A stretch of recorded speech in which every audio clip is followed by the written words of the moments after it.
Muito bom. Esse é o Collab Innovation aqui na Gamescom, aqui em parceria com a cidade de São Paulo, com a SP Negócios. É tanta coisa, tanta informação que os meus Tico e Teco eles já não trabalham direito, mais normal. Imagina aqui com tanta novidade, com tanta luzinha piscando. Douglas Mikeloff, estamos aqui com um palestrante. Um palestrante hoje que fez aqui no palco do lado de onde a gente está localizado, aqui no stand da SP Negócios, uma palestra que tinha uma pergunta central. Uma pergunta difícil, hein? Uma pergunta difícil. Reinaldo Ramos, ele está me passando a cola, eu acho sensacional o teleprompter aqui. Você fez uma palestra onde o tema era se devemos banir a IA dos editais. Isso.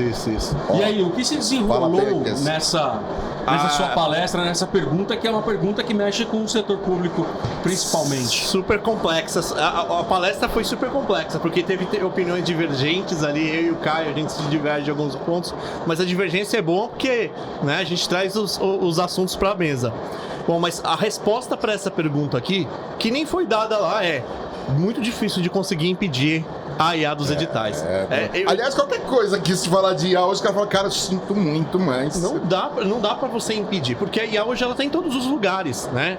A gente, obviamente que a gente tá falando especificamente da IA generativa, que essa é a grande novidade, que todo mundo tá na dúvida do que é a IA generativa e tal, como é que ela se aplica, se é ou não é, problemas de copyright, onde que ela se baseia, se ela vai substituir o trabalho humano, né? Então, que ela provoca isso. Então, um dos pontos que a gente chegou na conclusão é de que, bom, existem várias IAs. A IA generativa, a dúvida é para todo mundo. Isso é uma coisa boa. Por quê? O brasileiro, os países de terceiro mundo, eles normalmente sempre ficaram atrás na tecnologia, né? Então, se você fosse ver a indústria de jogos mesmo, para o exterior, para os Estados Unidos, Europa, ela já começou nos anos 80, né? Ali com a Atari, depois reforçou com o Nintendo e tudo mais. E chegou aqui no Brasil raspando ali em 2004, 2008, onde ficou forte, ou seja, muito tempo depois. Isso você via na computação também, né? A indústria de TI, porque a gente tinha nos anos 80, 70, ali no começo dos 90, a gente tinha um bloqueio, né, de tecnologia. Sim. Ou seja, enquanto a galera era criança e aprendia a programar naqueles computadores que você ligava na TV, aqui, isso não acontecia de jeito nenhum. Até tinha algumas pessoas que tinham acesso ao TK-90 e tal, era importado, né? TK-86, isso. Mas era muito pouco. Sim, era. Enquanto que lá fora tinha na banca de jornal, gibi, revista de programação, aqui, muito longe disso. Então, essa distância tecnológica, ela foi resolvida, de uma certa forma, principalmente na IA. Porque chegou a IA generativa e falou assim, caraca, ninguém sabe de nada sobre isso. Você vê as palestras da OpenAI e da NVIDIA, que são as duas empresas que dominam essa tecnologia, as palestras são um pouco assim, o quê?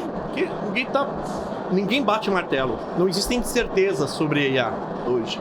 Essa foi a conclusão que a gente chegou ali. Não existem certezas. Então, assim, quais são as incertezas, né? Muitas. Mas o que a gente tem que fazer? Continuar estudando. Chorar. Não, brincadeira. Ou chorar. Porque, ao mesmo tempo que você tem a IA trazendo um brilho para as coisas, ou seja, trabalhos escolares estão ficando melhores, acadêmicos estão ficando melhores, você também tem o pessoal que faz o mau uso da IA, que usa para copiar, que só copia o questionamento, joga na IA e depois tem o resultado sem crítica, né? O uso passivo. Pegando esse gancho aí, eu vi de um professor, acho que anteontem lá na Tech Trends, que ele é professor universitário, e falando assim, eu tenho uma amiga professora que ela virou investigadora de trabalhos de IA.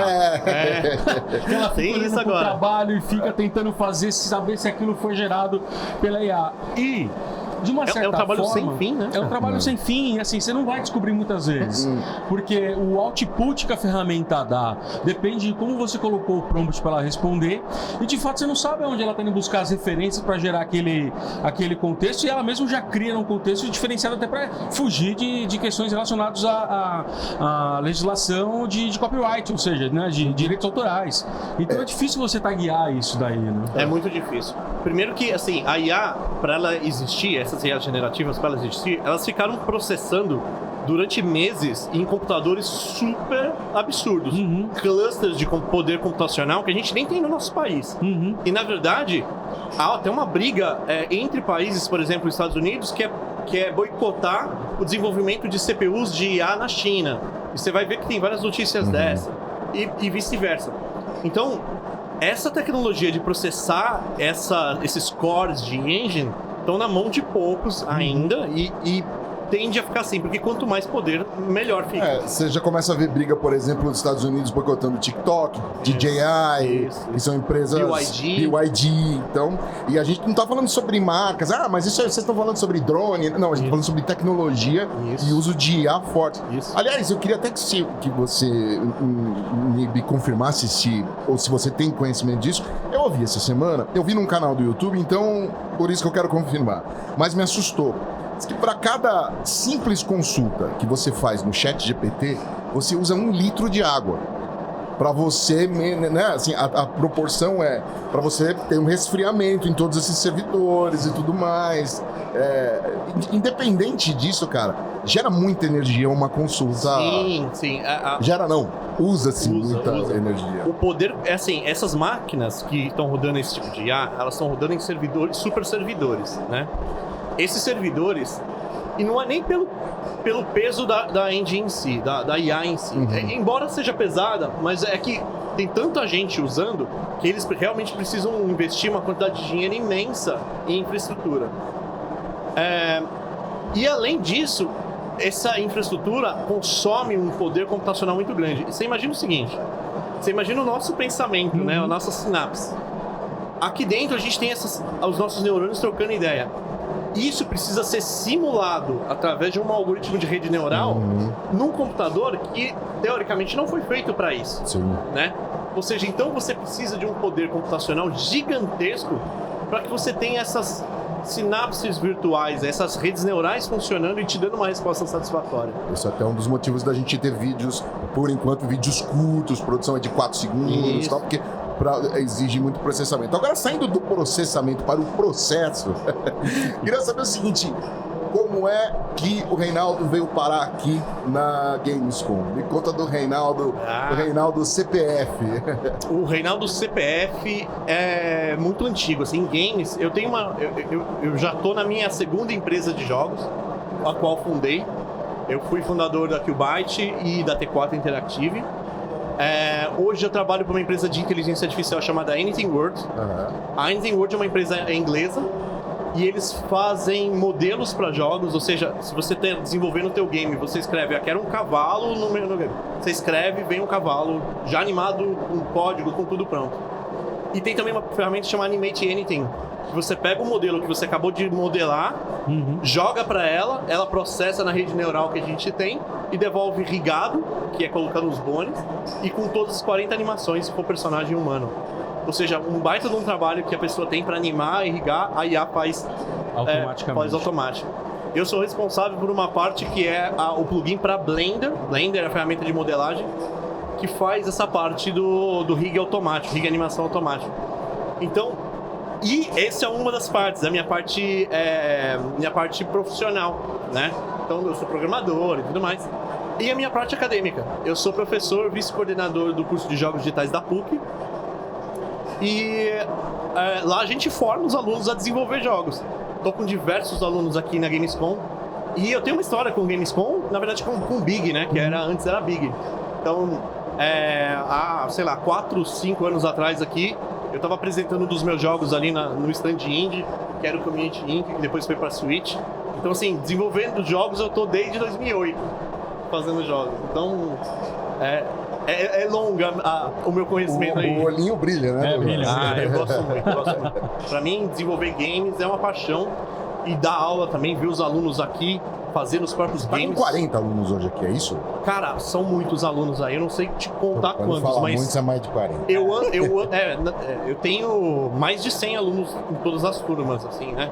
Então, acho que se 50% deles vier aí, já tá bom. Reinaldo, a gente tem feito uma conversa aqui falando muito que assim, né? Às vezes a pessoa que está nos acompanhando, né? A gente fala muito de game e tal, a pessoa pensa muito no computador, naquele joguinho que o filho joga ou ela jogou, no console, da época da evolução de Atari e pela vida vai, e muitos jogos que tem hoje para celular que as pessoas baixam e acabam jogando.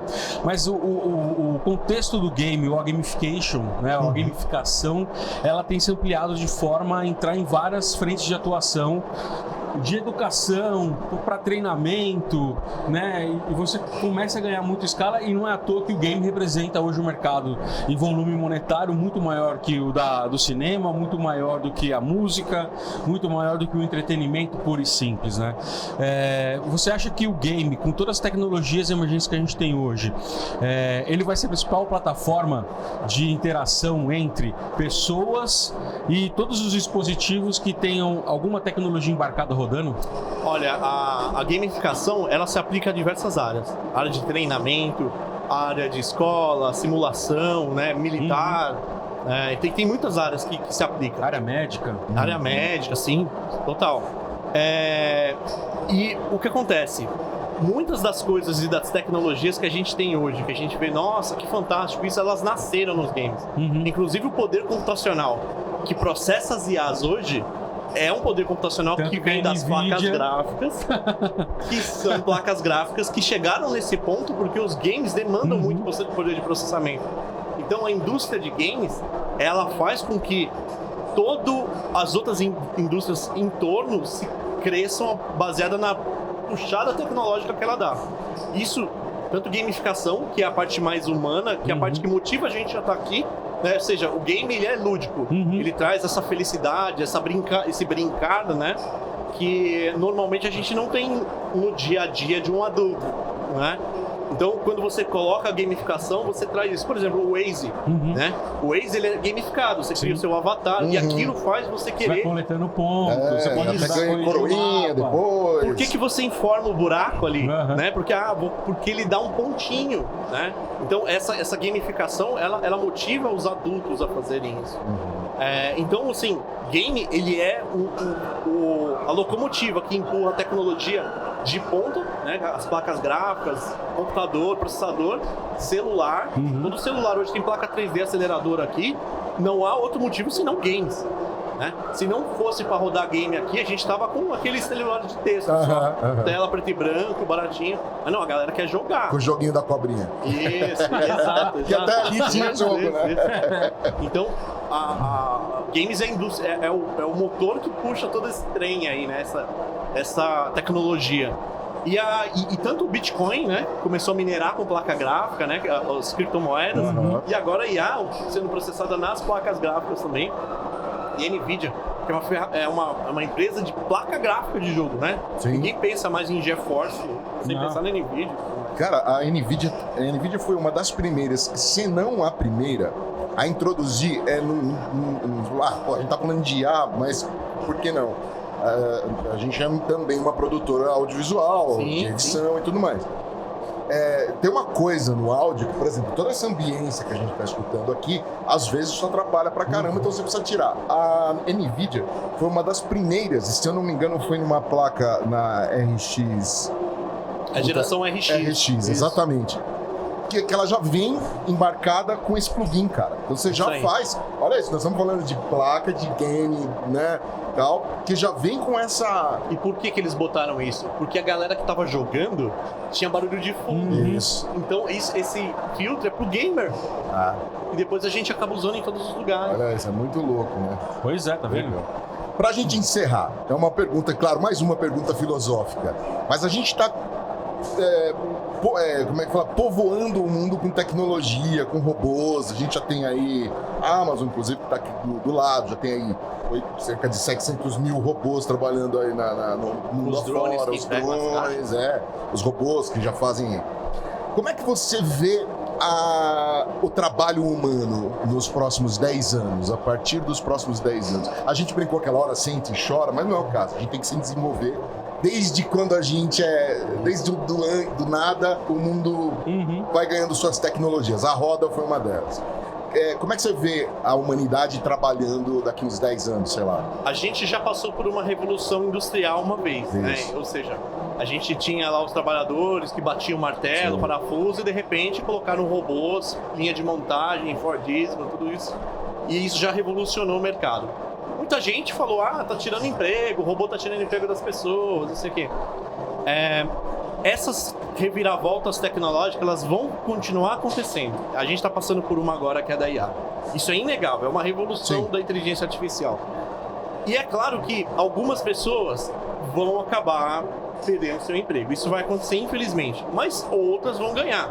Quem são essas outras? Engenheiro de prompt, pessoa que separa ou faz treinamento de IA, pessoa que faz a manutenção da IA, outros programadores que antes não tinham condição de programar em alto nível, agora com a IA conseguem. Então você tem uma pessoa entrando, artistas que, sei lá, por algum motivo não tinham capacidade de fazer todo o processo de arte, mas sabe manipular uma IA para que ela tenha um resultado bom, também vão entrar. Então muitas pessoas vão utilizar a IA como um handicap e vão para o mercado, enquanto outras que fazem um trabalho repetitivo e que não se atualizam vão acabar ficando para trás.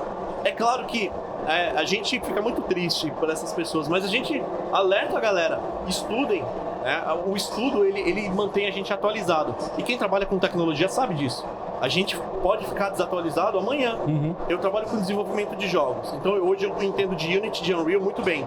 Mas eles lançam uma versão nova, se eu não sair correndo, eu ver a palestra, aliás, teve uma palestra terça-feira, antes da Gamescom. Se eu não vou lá, apareço, vejo as novidades que vai ter e não estudo aquilo, eu vou ficar para trás. Então nem a IA que está me deixando para trás, é a tecnologia que avança. Então a IA é parte dessa tecnologia. Doom ou River Raid?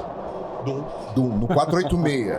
No 486, 586 que eu tinha. 586. Mas você já tá facilitando. Mas 486. Eu não tinha 486. Eu ganhei o 5 quando eu era criança. O Doom. Você já zerou o Doom? Eu vou fazer outra pergunta então. Já. Enduro ou River Raid? Enduro. Enduro. Eu sou o cara da corrida.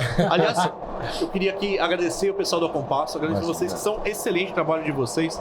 Eu acompanho já há muito tempo. E também fazer um merchandising do podcast da Playcast. Lógico. A gente tem o Playcast Games e a gente está entrevistando todo mundo da indústria de jogos digitais. O Playcast Games é um podcast especializado em indústria de games. Então a gente tem lá o Rafael Rossetti e eu, que a gente fala como é que é o processo de criar uma empresa, fazer o seu jogo. Legal. Então, a parte de indústria, a gente está cobrindo o game. Playcast Games. A gente acha lá no YouTube.